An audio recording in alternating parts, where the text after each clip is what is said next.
சின்ன வயசுலேயே அவன் சுசிலா மாதிரி பாடுறான், ஜிக்கி அம்மா மாதிரி பாடுறான் அப்படிங்கிற பேர் எனக்கு கிடச்சிது. ஏன்னா அந்த வயசில் அந்த வாய்ஸ் தான் இருக்கும். ஒரு லெவலுக்கு அப்புறம் தான் ஆண் வாய்ஸ் வரும்.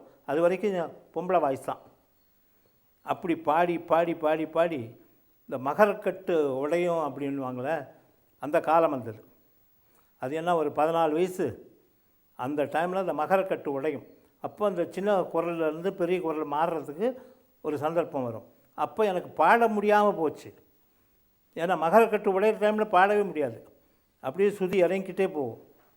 அந்த நேரம் பார்த்து டைப்பிங் அப்படிங்கிற ஊரில் நாங்கள் கச்சேரிக்கு போயிருந்தப்போ அங்கே ஒரு நாடக கம்பெனி முதலாளி ஆர்பிஎஸ் மணியம் அப்படி என்கிறவர் கலைமகள் நாடக குழுன்னு வச்சு நடத்திக்கிட்டு இருந்தார்.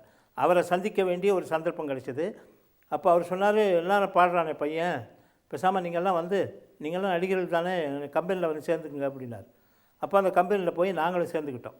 அந்த கம்பெனியில் சும்மா முடியாது, கத்தி பாடணும், நல்லா கத்தி பாடணும், நடிக்கணும், இதெல்லாம் செஞ்சால் தான் கம்பெனியில் வச்சுப்பாங்க. அப்படி 5 வருஷம்